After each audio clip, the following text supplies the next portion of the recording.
வணக்கம். இது பிரதான செய்தி அறிக்கை. விரிவான செய்திகளுக்கு செல்ல முன்னதாக முதலில் தலைப்புச் செய்திகள். தீவுக்குள் இருக்கும் தீவுதான் மலையகம். மனோ எம்பி. ரோஹிங்கியா எதிரிகள் நாடு கடத்த வேண்டாம் என வலியுறுத்தி போராட்டம். எதிரிகள் விடயத்தில் அரசாங்கம் சர்வதேச சட்டங்களை மதித்து செயற்பட வேண்டும். இன்றைய தினத்திலிருந்து சில பகுதிகளில் 75 மில்லிமீட்டர் வரையான பலத்த மழை.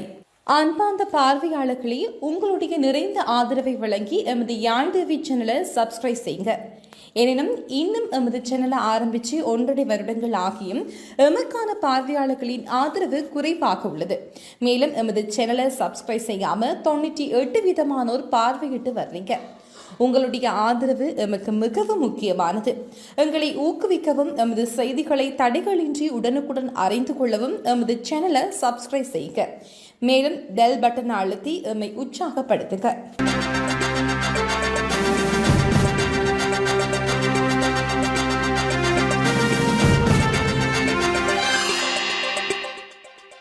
பெரும்போகத்திற்காக விவசாயிகளுக்கு வழங்கப்படும் 25,000 ரூபாய் நிதியுதவியை 2 கட்டங்களாக வழங்குவதற்கு தீர்மானித்துள்ளதாக பிரதமர் ஹரணி அமரசூரிய தெரிவித்துள்ளார்.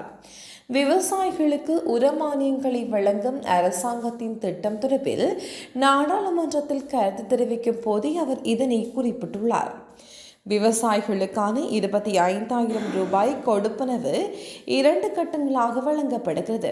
முதல் கட்டத்தில் 15,000 ரூபாய் ஏற்கனவே வழங்கப்பட்டதுடன் 2ஆம் கட்டத்தில் 10,000 ரூபாய் நிதியுதவி வழங்கப்பட உள்ளது.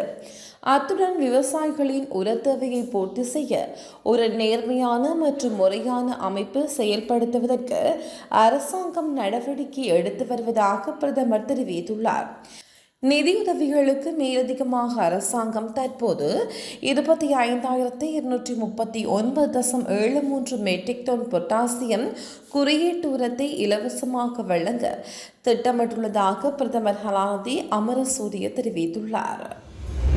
திருகோணமலை மாவட்டத்தில் விவசாயிகளின் நிலத்தை தொல்பொருளியல் இடம் என தெரிவித்து தொல்பொருள் திணைக்களம் தனது பொறுப்பில் வைத்துள்ளதாக திருகோணமலை மாவட்ட இலங்கை தமிழரசு கட்சியின் நாடாளுமன்ற உறுப்பினர் சண்முகம் குகதாசன் குற்றம் சாட்டியுள்ளார். நேற்று நாடாளுமன்றத்தில் கருத்துரைத்த அவர், திருகோணமலை மாவட்ட விவசாயிகளுக்கு சொந்தமான பல இடங்களை தொல்பொருள் திணைக்களம் தனது பொறுப்பின் கீழ் வைத்துள்ளதால் அங்கு நெற்பயிர்ச்செய்கை வீழ்ச்சியடைந்துள்ளதாக தெரிவித்துள்ளார்.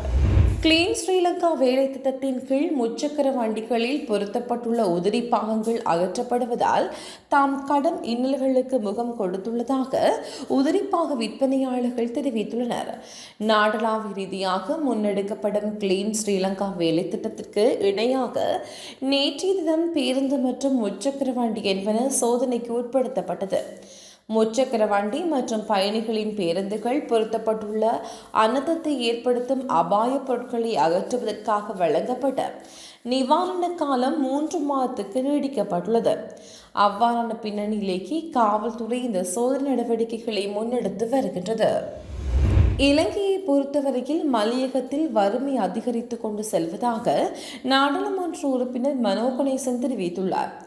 சம்பளத்தை மாத்திரம் அடிப்படையாக கொண்டு வறுமை மலையகத்தில் நிலவவில்லை எனவும் அது பல்வகை தன்மையுடையது எனவும் மனோ கணேசன் குறிப்பிட்டுள்ளார். நாடாளுமன்ற அமர்வின் போது இந்த விடயம் தொடர்பில் கருத்து தெரிவித்துள்ளார். இலங்கை என்ற தீவுக்குள்ளே இருக்கும் ஒரு தீர்வாக மலையகம் திகழ்வதாக நாடாளுமன்ற உறுப்பினர் மனோ கணேசன் கூறியுள்ளார். இலங்கையில் உள்ள மிகவும் பின்தங்கிய மக்களாக பெருந்தோட்ட மக்கள் அடையாளம் காணப்பட்டுள்ளதாகவும் குறிப்பிட்டுள்ளார். உணவு பாதுகாப்பு இன்மையை எதிர்நோக்கி வாழக்கூடிய மக்களாக பெருந்தோட்ட மக்களின் உணவு பாதுகாப்பு நிறுவனம் அடையாளப்படுத்தியுள்ளதாக சபையில் சுட்டிக்காட்டியுள்ளார். இதனிடையே தோட்ட தொழிலாளர்களின் நாளாந்த சம்பளமாக 2,000 ரூபாவை தேசிய மக்கள் சக்தி அரசாங்கம் பெற்றுக் கொடுக்க வேண்டும் எனவும் நாடாளுமன்ற உறுப்பினர் மனோ கணேசன் தெரிவித்துள்ளார். தேசிய மக்கள் சக்தியின் ஊடக இணைப்பாளரும் முதலில் வகுப்பெடுக்க வேண்டும் என நாடாளுமன்ற உறுப்பினர் சிவஞானம் ஸ்ரீதரன் தெரிவித்துள்ளார். தேசிய மக்கள் சக்தியின் ஊடக இணைப்பாளர் அண்மையில் வெளியிட்ட கருத்து தொடர்பில் நாடாளுமன்றத்தில் உரையாற்றும் போது அவர் இதனை குறிப்பிட்டுள்ளார். புத்தளம், சிலாபம், நீர்கொழும்பு, கொழும்பு, கொள்ளுப்பிட்டி, வெள்ளவத்தை, வத்தளை போன்ற இடங்களில் தமிழர்கள் குடியேற்றப்பட்டுள்ளதாக தேசிய மக்கள் சக்தியின் ஊடக இணைப்பாளர் கூறியுள்ளதாக சிவஞானம் ஸ்ரீதரன் தெரிவித்துள்ளார். கடந்த கால வரலாறு சரிவர தெரியாமல் அந்த நபர் அவ்வாறு கூறியுள்ளதாகவும், தேசிய மக்கள் சக்தி முதலில் தமது ஊடக இணைப்பாளருக்கு வரலாற்றை கற்றுக் கொடுக்க வேண்டும் எனவும் குறிப்பிட்டுள்ளார். தேசிய மக்கள் சக்தியின் ஊடக இணைப்பாளர் குறிப்பிட்ட விடயம் மிகவும் ஆபத்தான ஒன்று எனவும் சுட்டிக்காட்டியுள்ளார்.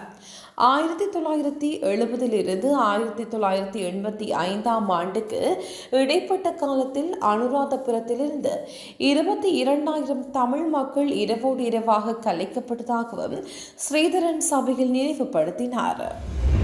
மியன்மார் எதிரிகள் விடயத்தில் அரசாங்கம் சர்வதேச சட்டங்களை மதித்து செயற்பட வேண்டும் என நாடாளுமன்ற உறுப்பினர் ரிஷாட் பதியுதீன் கேட்டுக் கொண்டுள்ளார். நாடாளுமன்றத்தில் நேற்று உரையாற்றும் போது இந்த விடயத்தை குறிப்பிட்டுள்ளார். எதிரிகளின் விடயம் தொடர்பில் ஜனாதிபதிக்கு அனுப்பிய கடிதம் தொடர்பிலும் நாடாளுமன்றத்தில் நினைவுபடுத்தினார். மியன்மார் எதிரிகள் மீண்டும் அவர்களின் நாட்டிற்கு அனுப்பாமல் ஐக்கிய நாடுகள் அகதிகள் முகவரத்தில் உதவியோடு அவர்கள் விரும்பும் நாட்டில் நிரந்தரமாகவோ அல்லது தற்காலிகமாகவோ குடியமர்த்துவதற்குரிய வேலை திட்டங்களை முன்னெடுக்குமாறு அரசாங்கம் வலியுறுத்தியுள்ளது. மஹிந்த ராஜபக்சவின் ஆட்சி காலத்தின் போதும் நாட்டுக்கு வருகிற அகதிகள் ஐக்கிய நாடுகள் அகதிகள் முகவரத்தின் உதவியோடு அனுப்பப்பட்டதாக சபையில் சுட்டிக்காட்டியிருந்தார். இன்றைய தினத்திலிருந்து மழையுடனான காலநிலை அதிகரிக்க சாத்தியம் நிலவுவதாக வளிமண்டலவியல் திணைக்களம் எதிர்வு கூறியுள்ளது. இதன்படி வடக்கு, வடமத்திய மற்றும் கிழக்கு மாகாணங்களிலும் மாத்தளை மற்றும் நுவரெலியா மாவட்டங்களின் சில இடங்களிலும் இவ்வாறு மழை பெய்யக்கூடும். குறித்த பகுதியில் 75 மில்லிமீட்டர் வரையான பலத்த மழை பெய்யக்கூடும் எனவும் அறிவிக்கப்பட்டுள்ளது. அத்துடன் வடக்கு, வடமத்திய மற்றும் கிழக்கு மாகாணங்களிலும் ஹம்பாந்தோட்டை மாவட்டத்திலும் காற்றானது மணித்தியாலத்திற்கு 40 கிலோமீட்டர் வேகத்தில் அதிகரித்து வீசக்கூடும் எனவும் வளிமண்டலவியல் திணைக்களம் எதிர்வு கூறியுள்ளது. 2 புதிய மேல்முறையீட்டு நீதிமன்ற நீதியரசர்கள் நேற்று காலை ஜனாதிபதி செயலகத்தில் ஜனாதிபதி அனுரகுமார் திசாநாயக்க முன்னிலையில் சத்திய பிரமாணம் செய்தனர்.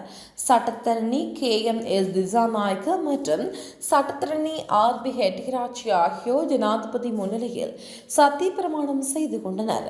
இந்த நிகழ்ச்சியில் ஜனாதிபதியின் செயலாளர் கலாநிதி நந்திக சனத்குமார் நாயக்க கலந்து கொண்டுள்ளார். இங்கிலாந்து கிரிக்கெட் அணிக்கு எதிரான சுற்றுப்பயணத்திற்கு முன்பாக விராட் கோலி மற்றும் ரோஹித் சர்மா ஆகியோர் தங்களது பழைய நிலைக்கு திரும்புவதற்கு உள்ளூர் கிரிக்கெட் போட்டிகளில் பங்கேற்க வேண்டும் என இந்திய கிரிக்கெட் அணியின் முன்னாள் தலைமை பயிற்றுவிப்பாளர் ரவி சாஸ்திரி தெரிவித்துள்ளார். ஆஸ்திரேலிய அணிக்கு எதிரான டெஸ்ட் கிரிக்கெட் தொடரில் 3-1 என்ற கணக்கில் இந்திய அணி தோல்வியடைந்த நிலையில் அவர் இந்த விடயத்தை குறிப்பிட்டுள்ளார். முன்னதாக இந்த தோல்வி குறித்து கருத்துரைத்த இந்திய கிரிக்கெட் அணியின் தலைமை பயிற்றுவிப்பாளர் கௌதம் கபீர், வீரர்களுக்கு சிவப்பு பந்து கிரிக்கெட் விளையாடுவதற்கு அர்ப்பணிப்பு காணப்படுமாயின் அவர்கள் உள்ளூர் போட்டிகளில் விளையாட தயாராக இருக்க வேண்டும் எனவும் குறிப்பிட்டுள்ளார். இந்த நிலையில் அவரின் கருத்துக்கு நிகரான கருத்தை வெளியிட்டு இந்திய கிரிக்கெட் அணியின் முன்னாள் தலைமை பயிற்றுவிப்பாளர் ரவி சாஸ்திரி, வீரர்களின் அனுபவத்துடன் உடல் தகுதியும் மிகவும் முக்கியமானதொன்று எனவும் கூறியுள்ளார். இலங்கையில் தஞ்சமடைந்த ரோஹிங்கியா எதிரிகளை நாடு கடத்த வேண்டாம் எனவும் வலியுறுத்தி முல்லைத்தீவு மாவட்ட செயலகத்திற்கு முன்பாக கவன ஈர்ப்பு போராட்டம் ஒன்று முன்னெடுக்கப்பட்டது.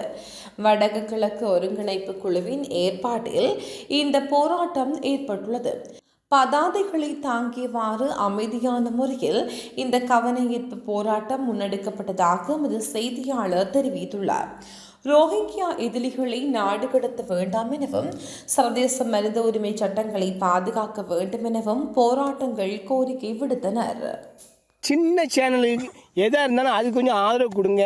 உங்கள் பொண்ணான கையை கொண்டு அந்த பெல்லில் தட்டிடுங்க. அவங்களுக்கு சப்ஸ்கிரைபர் 5-10 ஏறுனா அவங்க மனசு சந்தோஷப்படும். அவங்க வீடியோவும் பாருங்கள்.